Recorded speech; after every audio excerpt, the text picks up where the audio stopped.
Hi everyone, my name is Cassie. I'm in Interaction Design, and today I'm going to be talking about technology in medicine today and how the COVID-19 pandemic changed the role of technology in medicine and whether computers will ever be able to replace doctors.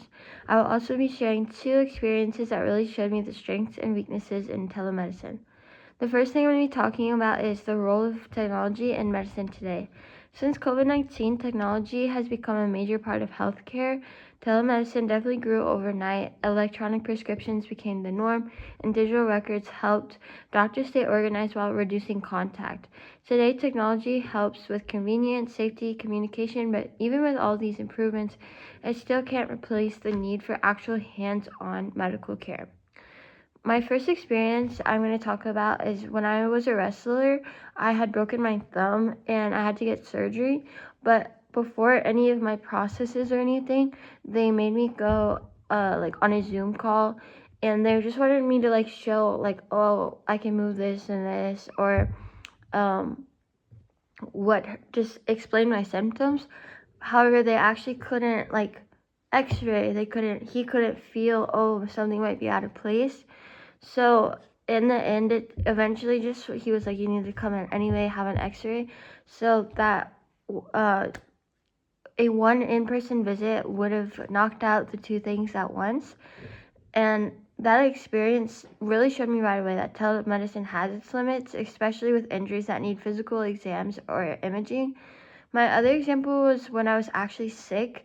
I had to do a call. They couldn't test me. They couldn't actually look at my heart rate, look at my ear or whatever.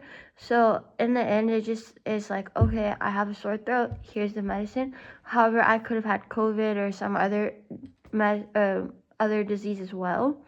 So the pros of the virtual visit is that it kept me away from potentially infectious doctors during the pandemic. There was no travel time, so it was super convenient, and the video quality was great, so the communication was smooth. However, the cons of the visit was that there was no true physical exam. He couldn't check the resistance of my thumb properly, or when I was sick, checking my ears or my heart rate or anything. The camera angles of how I had to set up the phone made it hard to show the movement of my thumb and everything, so it's hard to see what we were doing. And also with a family of 4 at home, it's hard to actually find room to actually be able to talk and without being loud to the doctor. So the question is that will computers replace doctors? I don't think that computers will ever fully replace doctors, and honestly, I do think that's a good thing. Technology is great for things like electronic files, insurance processing, sending prescriptions, monitoring data, and reducing the office workload. But when it comes to diagnosing, examining, or truly understanding a patient, nothing replaces human interaction. And I've seen my doctor for the last 4 years, so I know his staff and I feel comfortable there. And that communication matters and that connection matters. So a computer can assist a doctor, but I don't think it can replace the compassion, trust, or hands-on care. My final thoughts is that the pandemic proved how valuable technology is in medicine, but it also showed us its limits. The best approach is balance. Use technology for convenience, and that's my take on the role of technology and medicine today. Thank you for listening.